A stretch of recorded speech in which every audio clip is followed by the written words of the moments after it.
Hello, everybody. How is everybody today? Good. I welcome each of you to our Thursday afternoon meeting of the Rotary Club of Tyler. Welcome to all. It's good to see you all.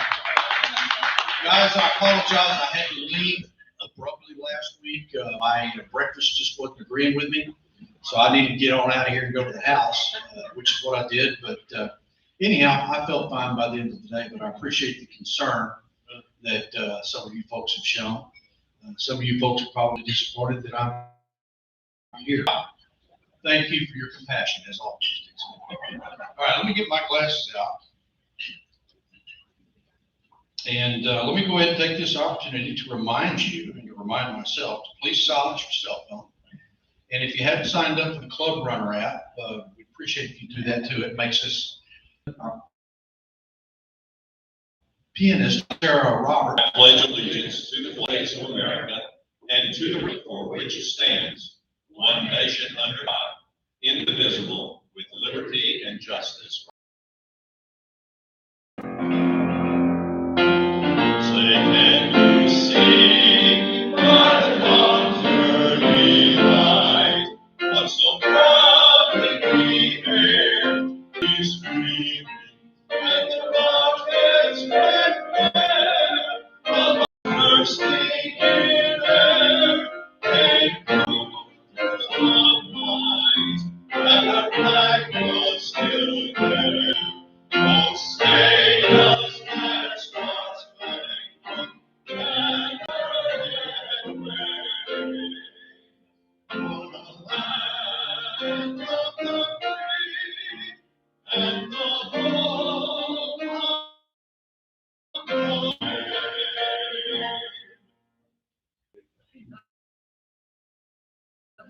I couldn't see out there. I thought maybe he left. Y'all go ahead and have a seat.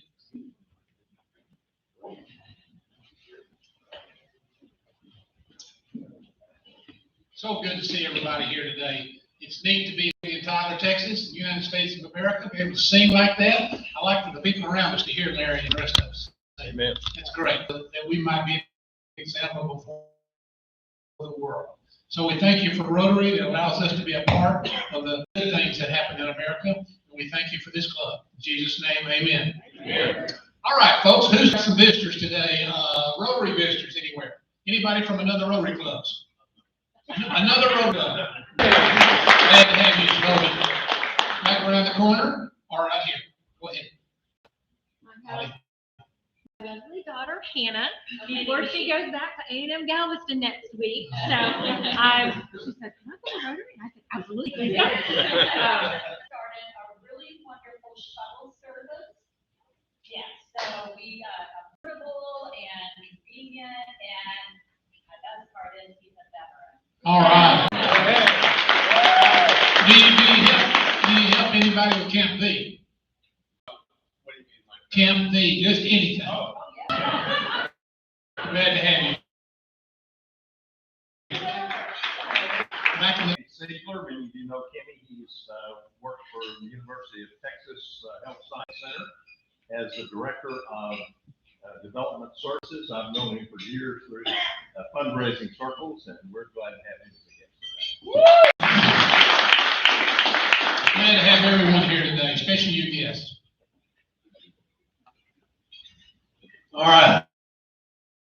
Thank you, Dave.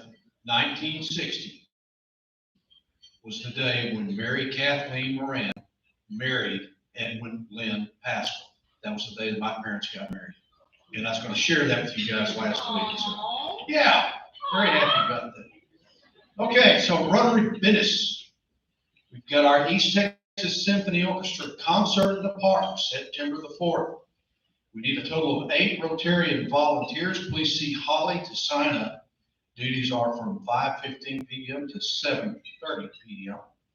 And as you can see, we have very good attendance, so please RSVP to Holly so we can make sure that we let the Holly Tree know how many people are coming and to ensure your seat.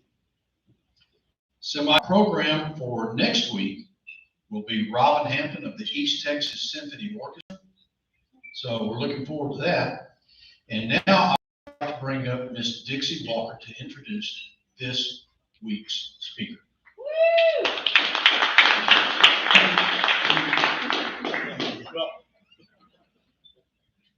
It's a love-hate relationship.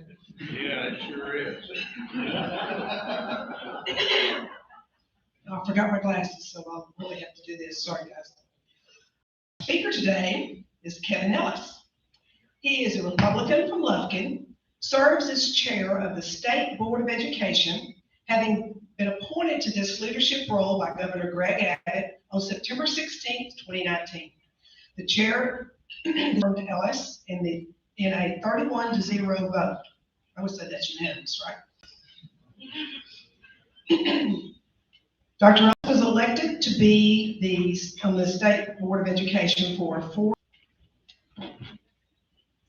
Ellis served as vice chair of the Texas Commission of Public School Finance, which laid the groundwork for a sweeping new school finance law.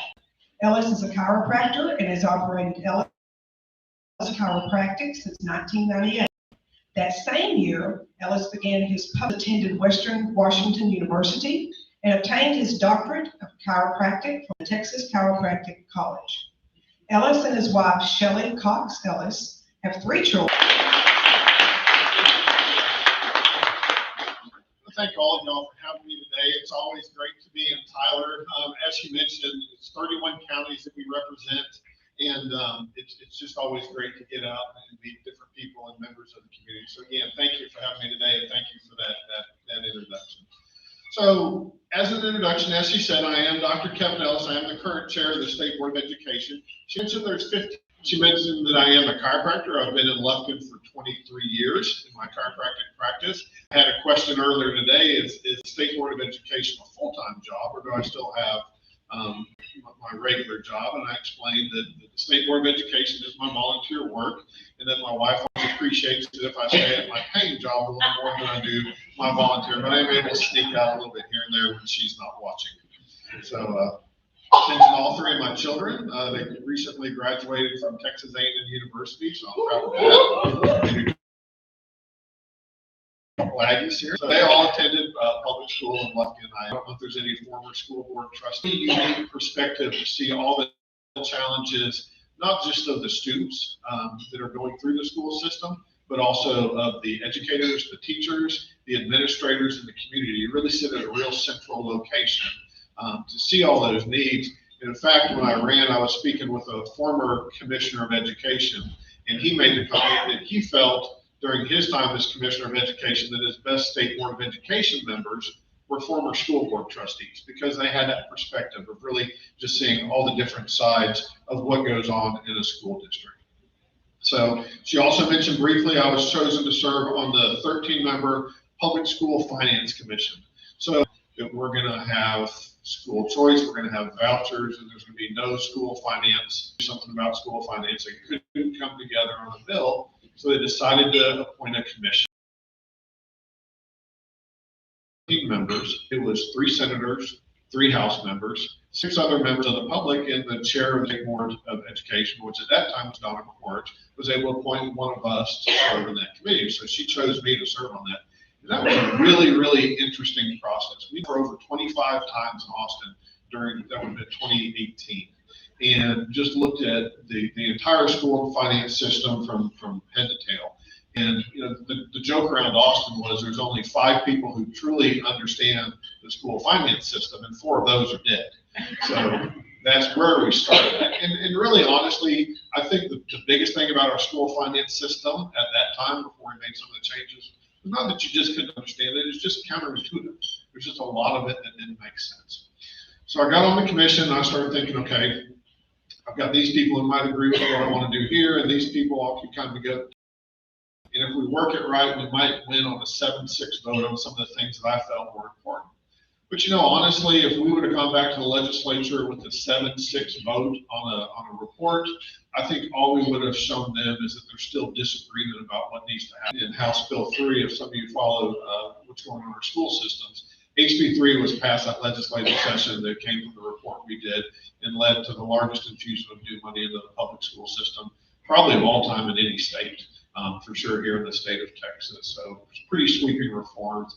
And we had formulas. For example, our transportation system, the formulas were back from the mid when diesel was 57 cents a gallon and there was one stoplight in the city of Frisco. That's what we were basing our transportation formulas on. And you can take that all along the other aspects of the school finance system. So a lot of changes that happened during that time. So I was proud to be part of that. Made the governor too mad. He may report me to another 2-year term. So I've enjoyed the time. The question was asked, what's different is being the chair versus just a member of the State Board of Education. And as the chair, I get to set the agenda. So really the direction the State Board of Education is taking, work with the other members. Focus on is really what's happening in education, but explain what the Texas State Board of Education does. Because I think if you want to stump someone at a dinner party, you can ask them, what does our Texas State Board of Education do? And I bet you might get either some varying answers or maybe some that are a little bit off base. But we have a list of about 35 duties that we have that are given to us by the legislature. We only have one constitutional duty. We have one duty that is granted us, I'll talk about it, that's granted us by the Constitution. All the other duties we do at the pleasure of the state legislature. But there's really 3 main pillars that I'll talk about today that we focus on. The first one is setting the curriculum standards, or what's known as, we have many educators in here, as the TEKS.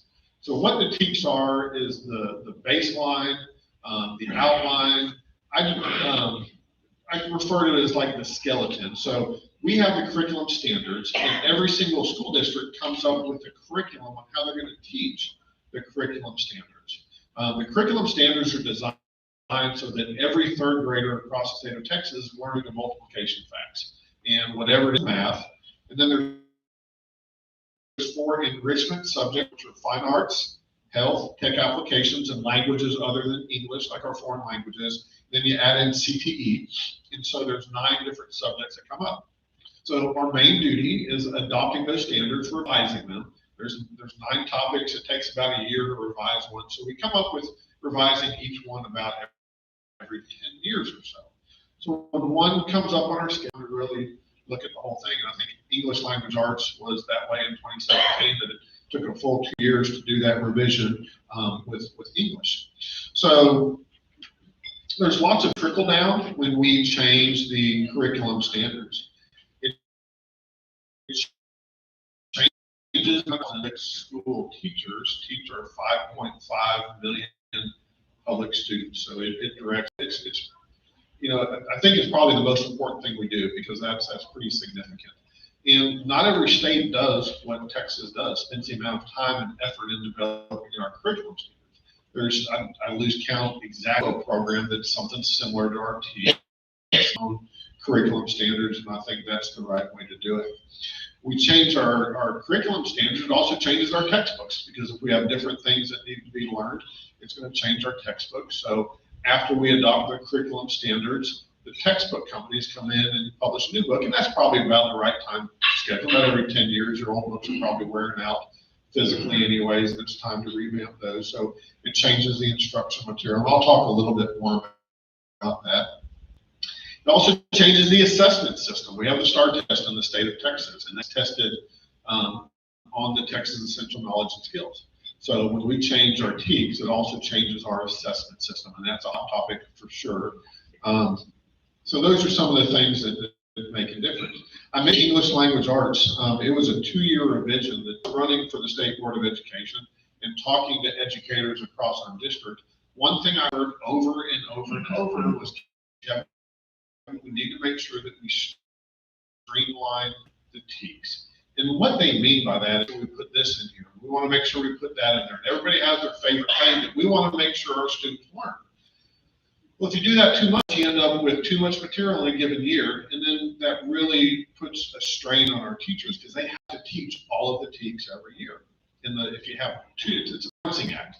If you don't have enough in there, be added in, which you can take away. And so we did that with science in 2017. In 2018, we went ahead and streamlined social studies. And social studies was probably the chief offender of what I talk about, the bloated TEKS.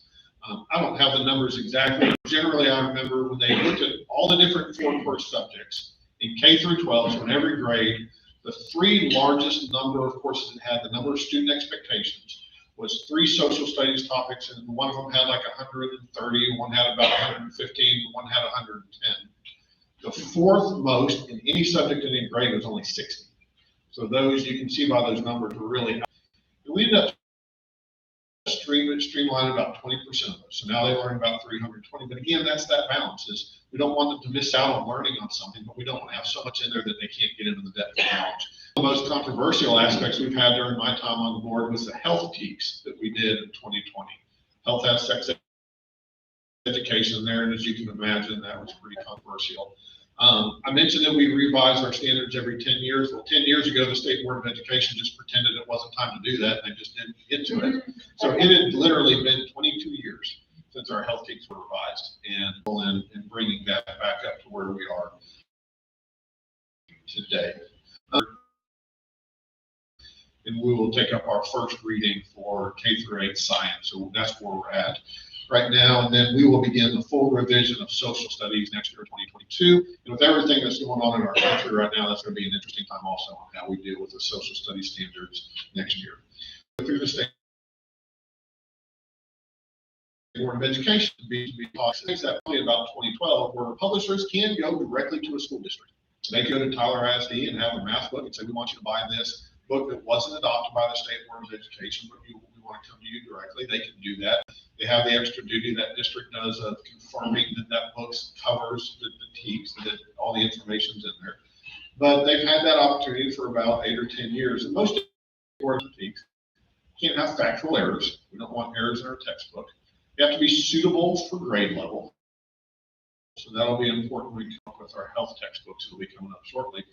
And then the other one, there's so many that are digital now, but back to a throwback in the old days, where we had to have quality binding. Who's no longer on the board, but there's a math textbook that he didn't like. He didn't think it was a good math textbook. So they were through the adoption process, and he asked, they were in the meeting, he asked our general counsel, he said, how can I reject this textbook? And they said, well, if it doesn't cover 50% of TEKS, you can reject it. And he learns in this book. So he said, okay. He said, well, if it has poor binding. I said, okay. Is that a copy of the book right there? I said, yes, sir. He said, hand it here. And he grabbed the book, ripped it in 2 pieces, and said, this book is a poor binding, I reject it. And I asked him, I said, David, I said, what would have happened if you tried to do that? You just couldn't there. He said, well, I guess we would have had that textbook. And since he hit the deal, he was able to get that textbook rejected. So that's always, I love telling that. The other thing about textbooks that we talk about is you hear this often, they say, does Texas still rule the roost in textbook? And you'll hear a phrase, you know, it's as goes Texas, so goes the nation. And that's a little bit still the way it is now, but probably not though as much as it used to be for a couple of reasons. One of them is with digital printing. Not too many years ago, they still laid books out on a regular printing press. And if they wrote a book for Texas and wanted to change it for Nebraska or for Idaho and change one paragraph, well, you have to relay out the entire book. Now with digital printing, it's a whole lot easier to go right click delete and change the districts or the textbooks for another state. But prior to that, they would write a book for Texas and basically sell that book to all the other smaller states. Probably California and Florida would have their own books, but the textbooks from Texas were sold to a lot of different states. It started in the 1850s. You remember the Compromise of 1850 back in your school days when Texas looked different than it does now. It had some of that land that goes up into Colorado and New Mexico and Oklahoma. Well, when the federal government bought those other lands and made Texas look like what it is today, they paid Texas $2 million. And Texas took that $2 million and said, we're going to fund our education system with that. And they put it in a fund. Well, that fund was almost completely deleted or spent through paying for munitions for the Civil War, building roads and railroads, and it got down to about $60,000. So it was almost gone. And finally, the state said, no, we need to make sure that this is earmarked for the state of Texas. So they built the fund back up. And one of the other really, to me, was interesting stories was the fund gets all the revenue from oil and gas revenues from state lands. Well, every state in the country that has coastland is allowed to retain the funds they get from drilling off the coast for 3 miles. Well, the Texas, and I think it was there was one other state, I think it was South Carolina, sued the federal government and said in our founding documents, we claim not 3 miles, we claimed 3 leagues. And 3 leagues is just short of 10 miles.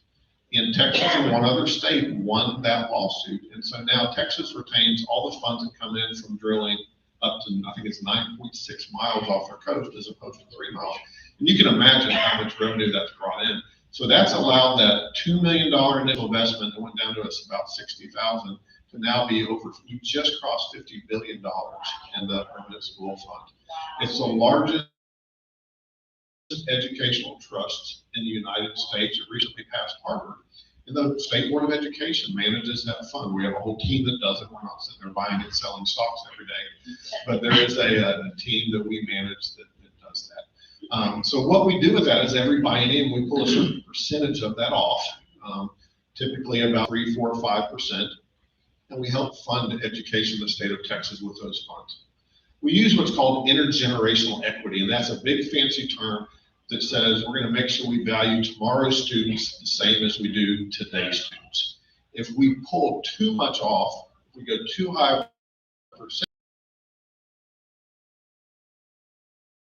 we're more than today. So we have smart people who run projections and say, okay, this percentage rate, we're on a flat line where tomorrow's students take inflation and everything into account are valued the same. So that's one of the other things that we do every year. And I think you'd be proud of the way that we've managed that.